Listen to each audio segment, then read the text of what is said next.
Tyler, we were just discussing have both officially booked our trips to Bandon Dunes. How the heck do we get ready, man? I'm excited. What course Yeah. are you most excited for going out there? Honestly, I've been going back and forth between doing like the most research anyone's ever done on Bandon Dunes, and then also maybe trying to go in kind of blind and not not ruin it for myself. So, lately I've been in the first category. I think probably Pacific Dunes. I mean, when I've heard people talk about it or seen pictures, I think that's the most like awe-inspiring Hmm. of the five plus the preserve that they've got there. But from what I can tell, I mean, every single course kind of has its own, vibe and feel to it. And excited to get there. One thing as kind of an overweight guy, as kind of a guy who's Oh, dealt come with on. some, some You're low just back big bone. issues Just and big some hip bone. things. The idea of walking, 36 holes a day for 4 straight days has me a little bit, Yeah, how many rounds are you doing? You're a little going for bit 4 days? concerned.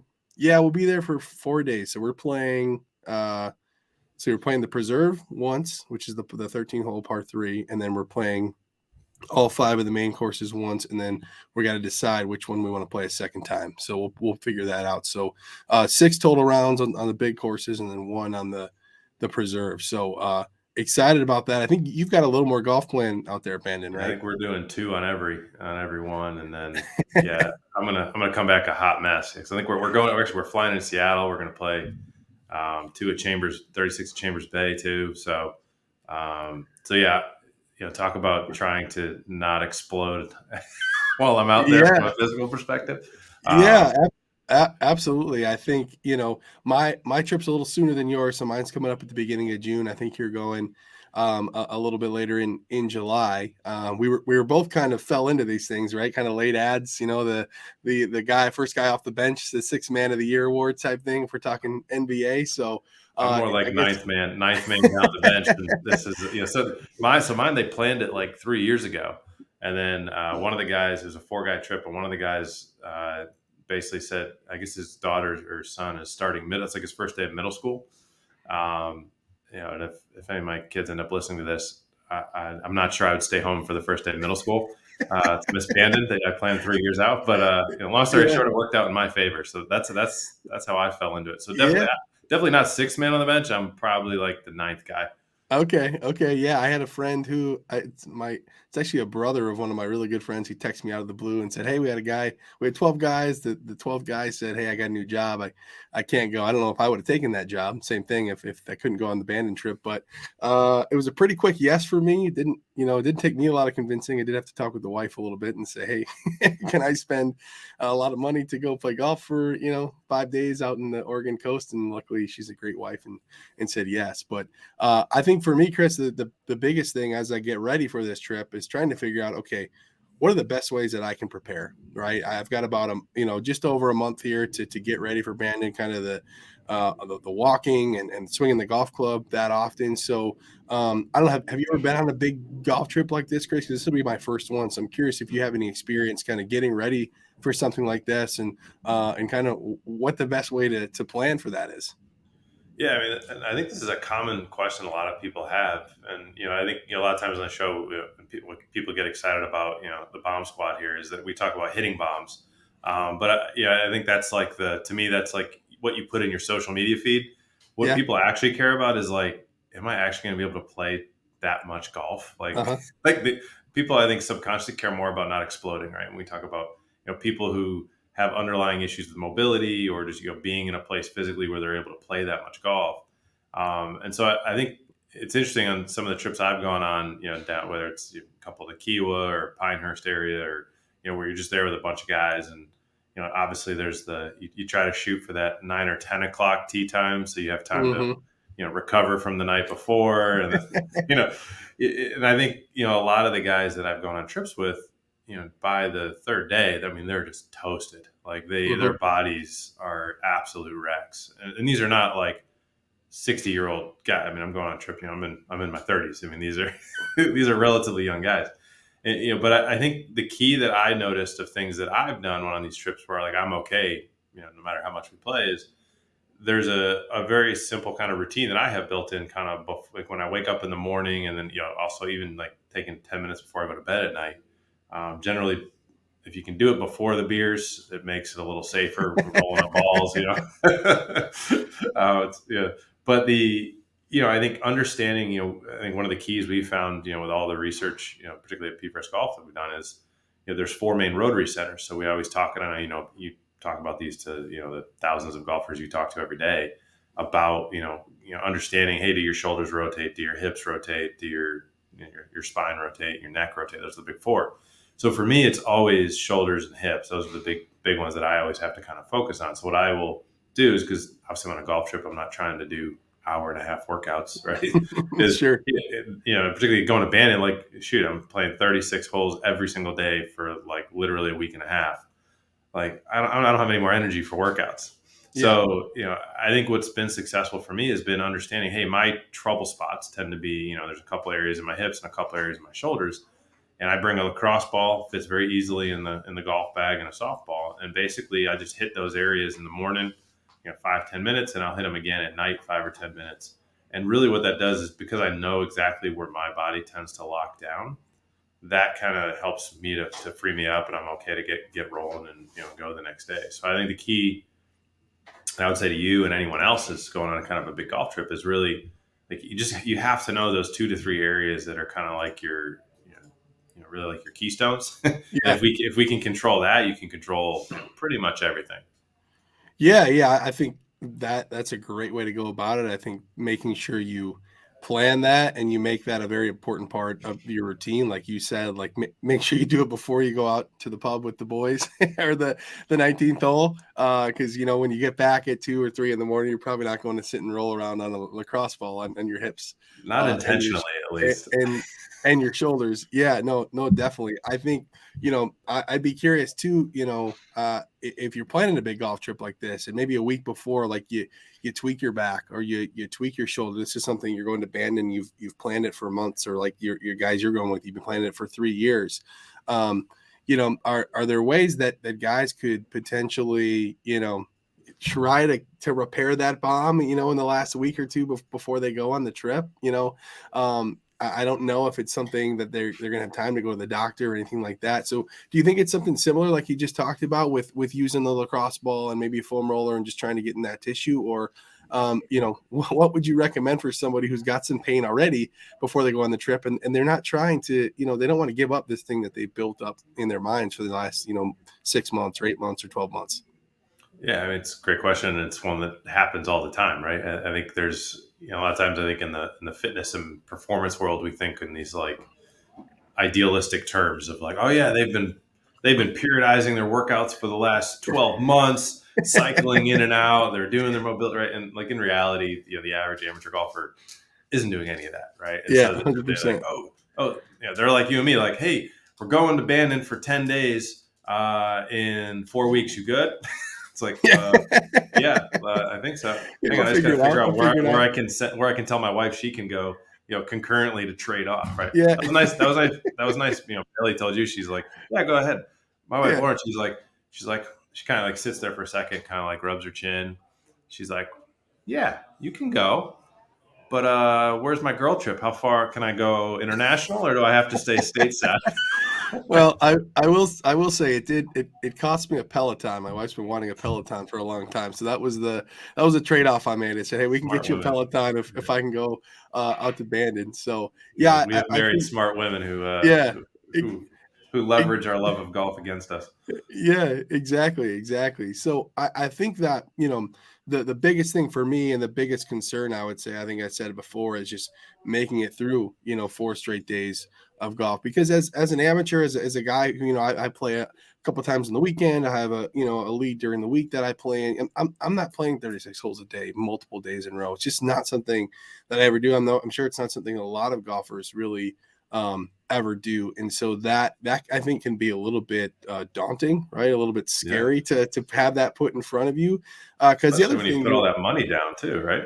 yeah, I mean, I can't think of anything worse than paying to go play and coming back and shooting 88, 90, 92. Like that's not going to be an enjoyable trip. I'm a competitive guy. I know you are too. So the same thing. So I think on the golf side, and again, I've never been on one of these trips before, but you have, and so maybe touch a little bit on just like the preparing for the golf part of it too, Chris. Like, how can we make sure we're ready to hit bombs, right, and be ready to play our best when we're out there on a trip like this? Yeah, and I think just I think there's a couple of ways, and I think it honestly it dovetails nicely into what we're just kind of starting to talk about. It if you do have pain, you find out maybe you found out last minute you're going on a golf trip, or you have known for the last 12 months and you just have been like the average guy and haven't done anything. And then all of a sudden, like 2 weeks before, like the elbows bugging you, or the back's bugging you. I think the number one mistake that every golfer makes, whether it's wanting to hit bombs or wanting to try to, not hurt, or you are hurting and trying to fix it, is we kind of go through this like we just love to guess, and I don't understand why as golfers we do this. We just take people's words for it. We don't Hmm. actually do our research and assess and figure out what is the exact way. Like I love oh, yeah, I just got fit at Golf Galaxy. Oh yeah, yeah. They just said I swung faster. They gave me this stiff shaft. And I was like, okay, that guy's just guessing. Like what's Yeah, the kick point? What's the torque? How was your your apex? Was the machine juiced? It yeah, probably was, right? yeah, So there's this like I think one of the biggest downfalls that we have is just the golfing kind of population is we don't have this commitment to really assessing what we specifically need. We just kind of take a stab at it, and you're like, yeah, oh, my back hurts, so I probably got to strengthen my back, or my elbow hurts. I should just, I need to strengthen my elbow. Like those are both the dumbest things in the world, because those are not ever the issues. Really, the yeah, issues stem around, your hips not moving, your shoulders not moving well, and then you get these other joints that basically try to compensate and make up for it. So if yeah, you're the guy who is in pain right now, the number one thing you can do is just assess and figure out, of those, the four main rotary centers, how do you do on them? Do you pass them or do you fail them? Right. And we'll always make sure we have a link to that assessment, because I think that is quite honestly like the holy grail for people to just get that information immediately. Say, hey, I'm yeah, struggling here, right? And so I know for you, the back's, just a pain point, literally and mentally, right? And so I think understanding, like, if your joints don't rotate, let's do something about them with tissue work, and let's yeah, direct. It doesn't have to be. We always talk about. We see, the research is showing like 90 minutes or less in a week, if targeted, is plenty to help somebody go out and play, you know, pain free just in general life. But we've even seen it. We've had a number of guys, Ireland, Scotland, or like some of these like big trips where they're yeah, playing 10 days in a row and be successful. And these guys are in their, in their 70s.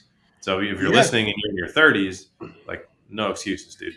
But yeah. Or yeah, or or if you're hosting and you're in your 30s, or if you're no hosting it, I wasn't excuses, going to right? call you out, Tyler. I was trying not to be. I was trying to be a No, friend no, here. that's great. I mean, yeah, you did take me right when I moved down to North Carolina. You took me to one of the hilliest courses I've ever walked, and you made me walk 18 holes, and you got me a very large cocktail that we had, and so it wasn't exactly my best moment. 16, 17, 18. I was dragging a little bit, but if I do remember, I think we had a tie on that round. So Yes. Well, it my was my your back first time held up playing. I was enough. being nice. I was being nice. I Yeah, that didn't was want to nice. bury it. I will say one of the other things that I've been thinking about in my own game, and this is just, as long as I've played golf, I have had zero routine when I get to the range, right? And so I have no rhyme or reason for what clubs I'm hitting or for what stretches I'm doing. I'm like, oh, I saw this guy, do this stretch last week. He was pretty old. It must work, right? If he's still doing Yeah. it. So when I've started looking at some things, and obviously I've been now here at P4S golf for a little while, and learning the importance of getting loose and stretching and doing these things. could what do you think about like having a routine that you can go to on the range, especially on one of these trips, that hey, if I can get to the range 15-20 minutes early, I can at least get myself loose, shake off the cobwebs from the night before, whatever activities those were, and give myself the best chance to play well on a once in a lifetime golf course.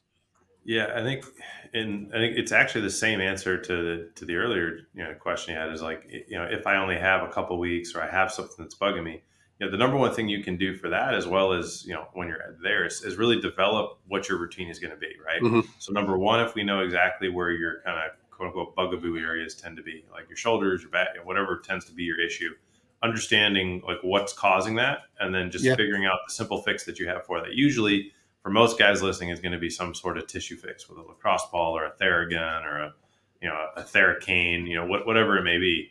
And so I think the key of your routine starts at the hotel room or the condo, whatever you're staying in. That 10 minutes before you like leave your room to go get something to Mm-hmm. eat before you're out with all the guys, right? Because there's also like you don't want to be the guy like in the middle of the floor rolling on a lacrosse ball, and they're like, "Dude, what the hell's wrong with you? Yeah. Like, What are you doing? weirdo?" Right? Right? Yeah. So you kind of do it in I always just do it in my room, and nobody kind of knows any, for better or for worse, right? They have no idea that I've done it. But I think the key is it's the same thing you can do at home, like before you go on the trip, right? Is you get up, you roll out 5-10 minutes, then when you get to the range, I think, it's really, for most people, it's, they'll start with a wedge, just kind of loosen up, rotationally. And I think, I know we do, maybe we can even put in the show notes here, a couple like 5-minute warm-ups that are Yeah. very simple. We'll do that. So just basically click on the show Please, notes. please, Yeah. please do. Please do. Yeah, you guys can I actually need like it. watch the 5-minute warm-ups of what to do instead of me Yeah. trying to Yeah. describe it like, just video with verbally, and you're trying to envision what the heck I'm talking about. Yeah. But I think it's, literally it's take the 5 to 10 minutes before you leave wherever you're staying, get the tissue warmed up with Theragun or a Theracane or a lacrosse ball or a softball or softball, and then from there, then you get to the range, and it's another 5 to 10 minutes of just get the body loose kind of dynamically. So I think that when we think of warming up, there's a tissue warm up where that's where you kind of are like a massage kind of deal, right? So you're Mm-hmm. using the balls or the other tools. And then kind of step two is then, okay, now that we've done that, now we want to get the tissue warmed up. I always use the analogy of like silly putty, right? If you put silly Mm. putty in the freezer and then you take it out, that's like you waking up hungover in the morning, right? Yeah. It's not going to be very stretchy, right? If Yeah. you take that silly putty, you put it in the microwave, and I'm not recommending that. I have no idea what happens. I don't know if it explodes. That may ruin Yeah. We're someone's gonna get microwave, but you get the idea. lawsuit coming our way. Yeah, Microwaves all across the country blowing up. you heat it up, right? All of a sudden, it's super stringy and it's super loose, right? And so Yeah. we can do that internally to our muscles when we move, like think of like arm circles or like leg swings, right? You're dynamically moving. You're creating inherently in the muscles and the tissue. You're creating friction, and when there's Mm-hmm. friction, that creates heat, right? And that's why somebody's like, "Hey, why do I feel so much looser when it's 85 versus when it's 45?" Well, it's because inherently your muscles are just naturally Yeah. warmer. They've been microwaved just by the environment Yeah. versus if you go out and it's 55 and raining and windy, like you're kind of coming out of the freezer, so you're gonna have to do a little bit more to kind of heat up the tissue and keep it moving. Yeah, um, I don't know that it's gonna be 85 during our 720 tea time at Bandon Dunes, Probably coming up. not. So probably I'd not be gonna be very confident in there. that, right? We'll have So a that's few layers. you bring Yeah. up another point though, right? Understanding the environment you're going to on your golf trip, understanding the Yeah. times you're going to have to be up and moving. And I think that's where you get into wake up time, right? If you got a 7:20 tea time, how are you going to eat breakfast? If you're going to take 10 minutes to roll out or, do tissue work in the morning, 5 minutes on the range, right? Yeah. So all of a sudden now you're, 15 minutes before tea time is just your warm up. Now, how long are you going to eat breakfast? Maybe that's 30 minutes. That's 45 minutes. And Yeah. how far to the tee, right? So you really, it does take a bit of planning. Yeah, It I think definitely does. to have a really successful golf trip, you don't have to. It's not like you're playing in the U.S. Open and you're trying to win the tournament. You're just trying to not be the worst guy of your buddies and get Yeah. crap for it for the next Yeah. year, right? So it's really just having a really simple plan of, hey, I have a 15-minute routine that gets me ready to go, and then I have a 15-minute routine that gets me cooled down at the end of the day, and just sticking with that. And that is the absolute key. Even the problem, and this is where everyone gets caught up, is after day one, you're like, oh, this is awesome. Let's go get drunk. Like, let's have fun. And then you totally feel fine.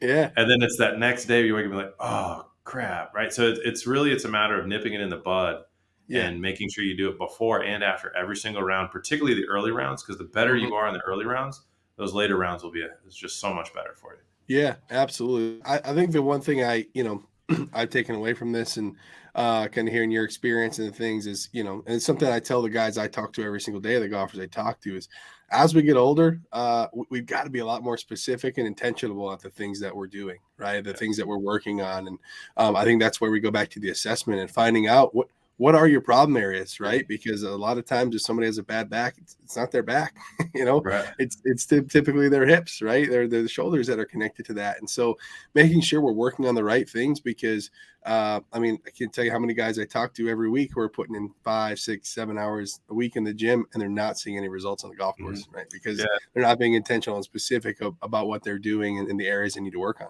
Yeah, 100%. And I think, before we wrap, our goal is to not make these too long. Is that I really think that there's one story of a guy that we had recently. He went to Scotland. I think his name was Bill or John. He was in his like late 60s. So those are One of very the common two. names. Yeah, it was one of those two. Yeah. Um, but he basically, he came to us literally with the sole goal of, hey, I want to go play. I got I think it was a week long. It was like 7 or 8 days, and he was playing 36. Not every day, but I think he had like 2 or 3 days where he was playing 36. And he's like, right now I cannot play more than 2 days in a row, and I got to take a day Mhm. off. Like I'm shot. And he's like, I've never been. This has been my dream trip. And I think he only gave us like 8 weeks before he was leaving. So it's like talk okay, about well, talk about a microwave. yeah, exactly, right. Put that on Um, high.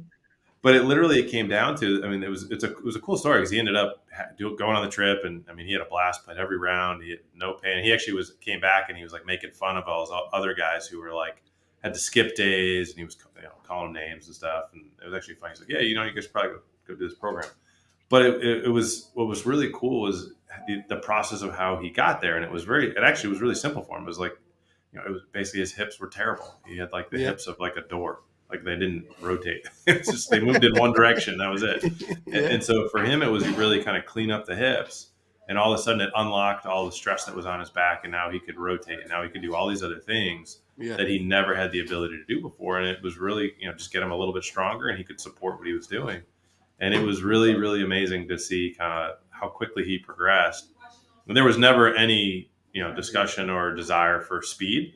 And it was, Yeah. and then he came back. He's like, yeah, so I only have one complaint, guys. And I was like, oh gosh, what happens? You hear that? You're like, oh God, what do we do? My only complaint was, I didn't, there were a couple days where I missed a number of greens. And he's like, my consistency was not great. And I said, what do you mean? He goes, I was like, well, where did you miss them? He goes, I missed every single one long. And I was like, well, that sounds like you were pretty consistent. So we Yeah. actually we hadn't gotten a test before he left, and we retested when we came back, and he was up like 3 or 4 miles an hour, and I was like, hey, I'm sorry if that's your biggest complaint that we gave you an extra 10, Yeah. 10 to 12 years. I'm really sorry, We but it don't was have a just, lot. We don't have a lot of guys complaining when we give them speed, but I can understand his his yeah. I mean, frustration there. it was in jest, but to Yeah. me. I tell the story because it was such a cool, just a success story of somebody who had a goal for, for exactly what we're talking about, to go on a golf trip, play a lot of golf with buddies. For him, it had been kind of a lifelong thing, a group of guys that had done some trips. And for him to go from, that kind of, nervousness of, I'm not sure I'm going to be successful with this, to like, I crushed all those guys and I was able to give them crap. Yeah. And I felt great. And my only complaint was I hit it too far. Like, Yeah. it was such a cool kind of like full circle story that, hopefully, you have no Yeah. excuse to Well, I not be was gonna doing say, stuff. You have unlimited access to everything. So I gotta get on the John. I gotta get on the John/Bill plan and yeah. get John that Baby Bill sorted Plan. out. Well, Chris, I think it only makes sense for us to have a friendly wager on our rounds out at Bandon. Maybe we need to Oh, figure out and we are going to follow this wager. what those stakes will be. But I think I'll make sure that I post my scores. We'll be able to talk about those, and after you go on your trip, we can compare those. Maybe have I'll have to a make sure we wrap get the up. same And caddies out there so that I know you're not BSing me. that's right. That's right. Oh yeah, Tyler. He took a couple kicks while he was out there, a couple hand throws. Yeah. Well, I'm gonna make sure I tip him big to give you some bad numbers. So we'll make sure that you All have some bad right, numbers all out right, there. So Bandon, here we come. yeah, I'm looking forward to it, man. It's exciting to be part of a big golf trip like this and go to a place like Bandon Dunes. And I think that the the fact that there's resources like what we have and data and research to help golfers like me and all golfers who are preparing for a big trip, I think that's fantastic. And I know where my deficiencies are. I now feel like I have a pretty good plan after after this chat here. So when we're done here, I'm gonna go get friendly with a lacrosse ball and see if we can start working on these big old hips of mine. Love it, man. Cool. Well, everybody, thanks for thank you for listening, and if you did like it, you hopefully you got something out of it. We'll definitely make sure we put the warm up in the in the show notes, so you guys have those warm up kind of tools there for you. And obviously, we just hopefully you guys assess yourselves before your next golf trip, and we look forward to hearing how everybody does with their golf trip coming up, and hopefully they crush it just like how I'm going to crush you, Tyler. Yeah, well, I think there's only one way to end this, Chris. I think we just got to say bombs away, right? Bombs away.